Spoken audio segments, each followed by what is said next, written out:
Good afternoon, and I hope you're feeling great um, and you're working hard to achieve your fitness goals. It's actually looking lovely outside at the minute. The sun's shining at 1 p.m. It's the 27th of January 2023. So today I'm going to talk a little bit about treadmill running. Um, I I suppose in a way it's a little bit of a weird subject to talk about, as it's pretty obvious how to use one. You get on it, you set the speed and run. Well, that's pretty simple, really, isn't it?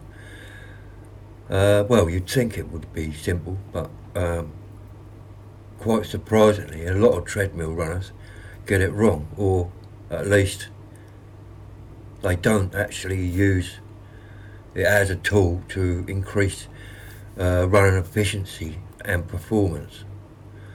As a long-term experienced road runner that's now getting on a little bit now at 56, I'm pretty much forced to endure treadmill running in the winter.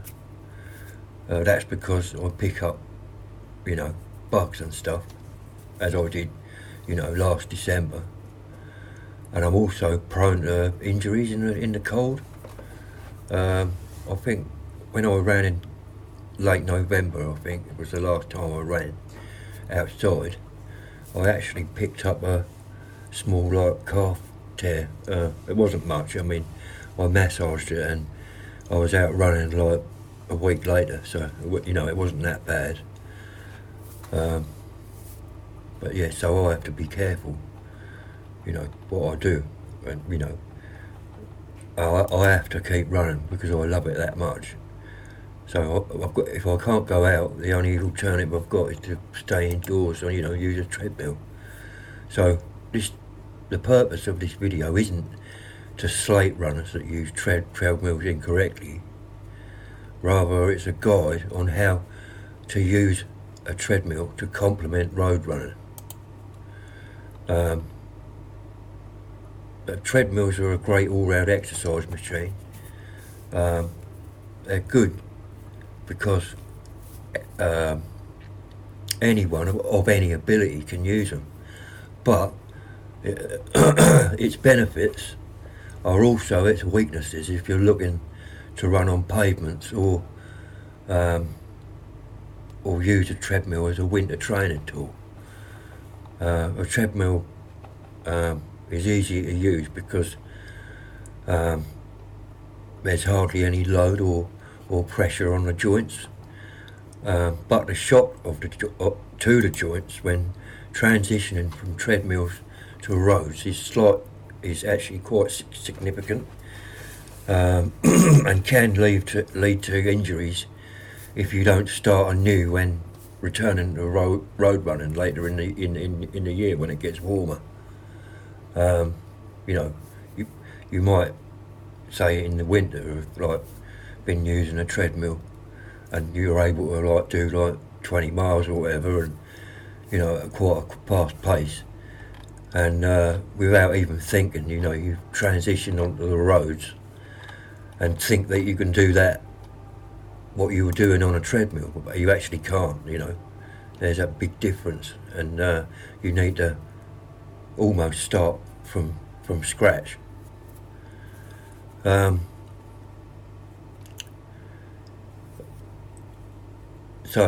what you need to do then when you're using a treadmill is try to reproduce the joint pressure experience from road running, simply by setting the incline to around 4 or 5 on the treadmill. Although the amount of incline depends on your experience. I advise it starting at 1 or 2, but also, say you get on a treadmill, you set it at 2 and it seems easy. I wouldn't advise thinking to yourself, oh, I'm going to put it on 4 or whatever, because you've got to remember that the pain, the muscle soreness that you'll get from using an inclined on a treadmill probably won't appear until the next day. So gradually increase the gradient. So start at 1 or 2, see how you get on. If it hurts, if the soreness is really bad, then just stick to 1 or 2. But if you wake up the next morning and it's completely fine and you can't feel any soreness at all, then try 3 or 4 the next time you go. So the reason for this video is because I use treadmills a lot, and I see lots of other gym members using a treadmill. I've pretty much seen everything from people running with their feet at the 10 to 2 position. I've seen people roll off the back and get a pretty horrific friction burn from the belt. Thankfully, that's quite a rare event. That's why I always advise people to use the safety cord that's provided by the gym and it's attached to the treadmill. You hardly ever see anyone use it. It's quite rare. If you look at me and you see I'm wearing it, sometimes I get a lot of funny look, but I've seen people get hurt, and I certainly wouldn't want to go through that myself. So this video, I guess, is going to be helpful for people that have been using the treadmill for a while, or they're just starting and they're trying to increase their speed and distance. It's actually simple, really. I know I say that, but it isn't simple if you don't know. But as with all things fitness related, increases in performance take time. But the first issue I notice more often than not is people not staying on the treadmill for long enough. A 15-minute jog at 6.5 or 7 miles an hour pace isn't going to be of much benefit. Starting at 15 minutes as a start, but that needs to be increased every week, albeit in slowly and in small increments.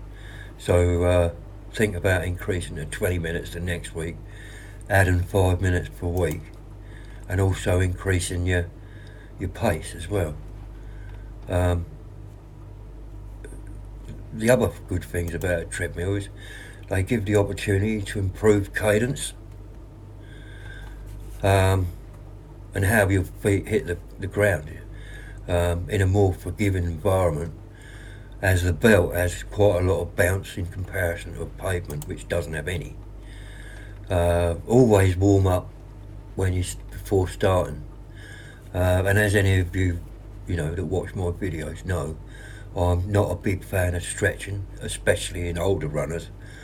That's mainly because I've experienced more injuries through stretching incorrectly than I have from running. The reason is because if you stretch incorrectly, you can activate never used muscles, or rarely used muscles, or ones that aren't really used in a lot.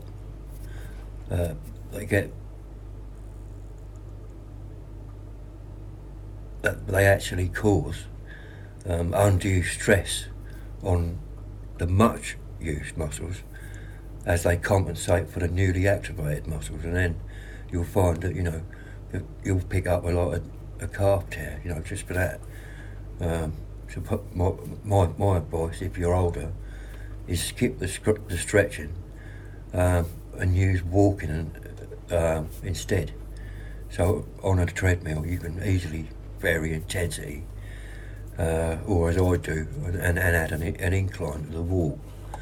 So warm up by walking for 15 minutes, and for the latter part, say the final 5 minutes of that period, walk almost as if you were running. So a good starting running pace is 7 miles an hour for speed. Try building up at to walk between 5 and 6 and then transition to running by increasing the speed to 7 with no incline. But if you are running with an incline, make sure that you remove the incline first, and if you're running at 5 or 6 miles an hour, then increase it to 7. As you become more experienced, you can gradually add an incline to running. Just expect muscle soreness to intensify, and you will also become fatigued much faster, but in the end that will actually reap good benefits. Yeah,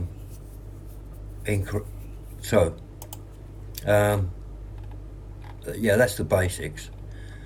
The goal for me is to, and it should be for most runners that go from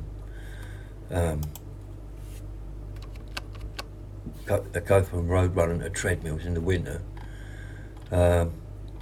is to be able to run 26 miles or more, or even longer.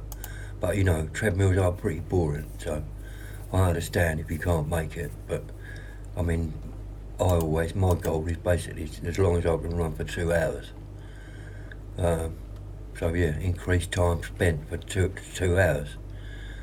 Using these methods can result in a huge increase in performance and efficiency. And as I find in the winter months, after a break from illness or any period away from running will mean rebuilding the last season's strength.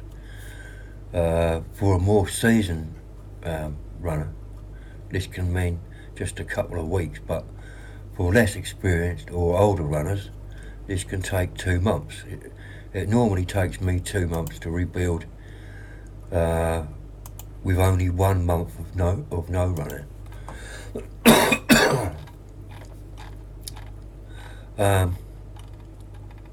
I do this using inclined fast walking as a warm up, adding between 15 minutes per week to my routine. Although when I say rebuilding, for me, even after no running, I can run for an hour, though at a reduced pace. The struggle for me, I don't know if this is something that's repeated, for all runners. The struggle for me at the moment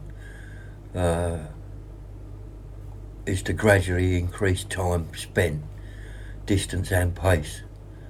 As an example, pre-winter, before I had the throat infection, I was able to run 18 miles at 7 minutes per mile pace.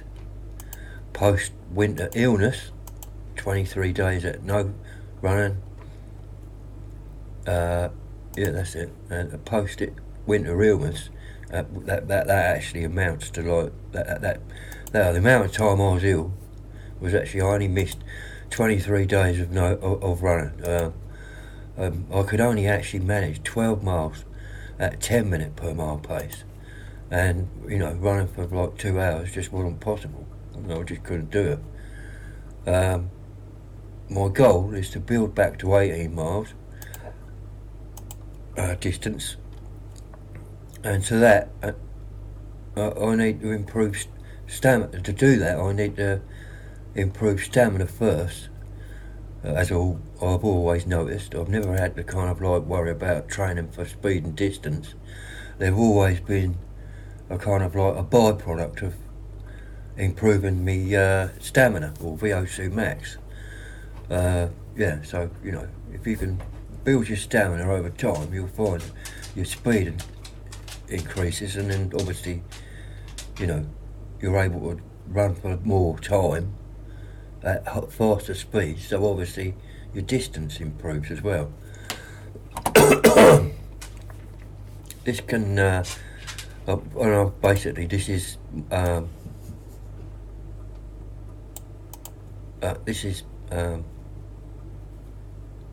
a diagram of my VO2 max since I got ill. Note, the period where road running ends due to ill health, that dips from 51 to 47 and stays there pretty much for the period where I'm gym running. Obviously, the goal is to maintain fitness at the gym in readiness for a return to road running. But this year I don't think I'm going to be able to do that. I think this year I'm probably going to, well, we'll see how it goes. I'm probably going to have to return to road running with a VO2 max of 47 and then improve from there. Just going back to the diagram, that's pretty much cast iron proof that treadmill running, even when using an incline, doesn't help build stamina. If you're an experienced road runner, as you've seen, my stamina has dropped quite a lot. The difference between 47 and 51 probably doesn't sound like much, but it is a hell of a lot. That's the difference between, I can run a 10k comfortably, or I can run 10 miles comfortably. When I say comfortably, I mean at a good pace, a satisfactory pace for my age, that's, a VO2 max of 47, a VO2 max of 51, I'm able to run for 20 miles, no trouble, at a good pace for my age. So what I've done really is I've put together this little an 8-week program to rebuild back to 20 miles. You can see kind of like, that I'm trying to use 2 hours as the goal. So week 1 we do 12 miles in 2 hours, and that's actually 10 minutes per mile pace. And then as the weeks go on, we eventually, by week 8 we actually get back to doing the 20 miles in 2.5 hours or 2.5 hours at 7 minutes 30 seconds per mile pace. So that's basically where I want to get back to by 8 weeks, which will be so get me calendar up. So this will be 2, 3, 4, 5, 6, 7. So it'll be about the 10th of March by the time I've actually got back to, me pre-illness fitness, which will be perfect. So, my goal here is to be as fit as possible leading up to the return to road running. When that happens, obviously it's completely weather related, i.e. when it's warm enough, when I'm not going to go out until, I'm not talking about summer temperatures here, I'm just talking about warm enough to run comfortably in a t-shirt. So realistically this will probably be mid to late March, perhaps early April, I don't know. We'll see. I'll play it by ear. Remember though that the goal is to increase the incline too when you're running on a treadmill. Now I generally keep this to a 1% gradient, which is as close to the experience of pavement running. Now weeks 1 to 4 will be with no gradient. Weeks 5 to 7 will be with a 0.5 gradient, and week 8 will be with a 1 gradient. Yeah, I haven't put that in there, but that's so the gradient adds a bit more kind of like realism, puts it on a par with pavement running. Some minor final tips.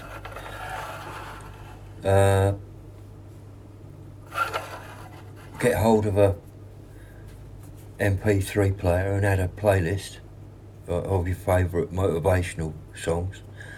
This doesn't have to be expensive at all. I use a super lightweight SanDisk, which costs £20. Hold on, I'll just go and get it. It's over there.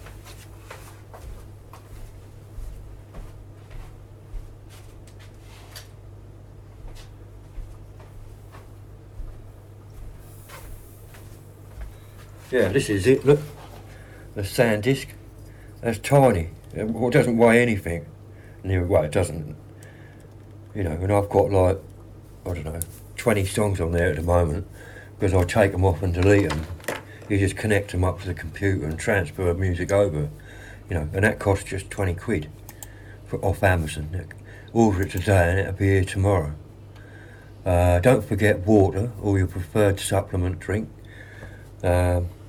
Oh, and also don't forget a towel, you know, to wipe the sweat away. Although, if you're thinking about like transitioning to road running, I always say, you know, it's all right if you're going to be running on a treadmill on its own, bring a towel, you know. But if you're going to be running on the roads, a towel, you can't really carry a towel around with you, so you can either use like sweatbands or, you know, something for your head. But what I do is I normally use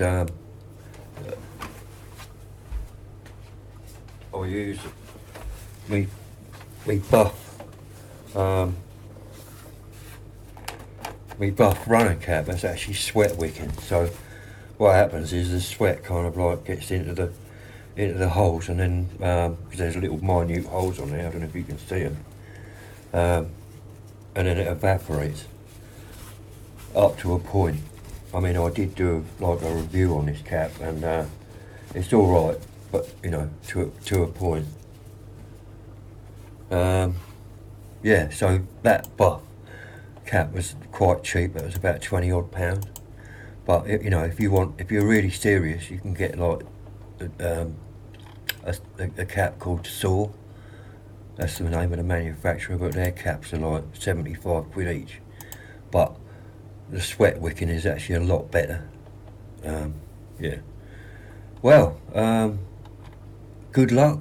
I know this is a bit all over the place, this video, but you know, I just wanted to put it together because I'm, you know, spending a lot of time on the treadmill at the moment.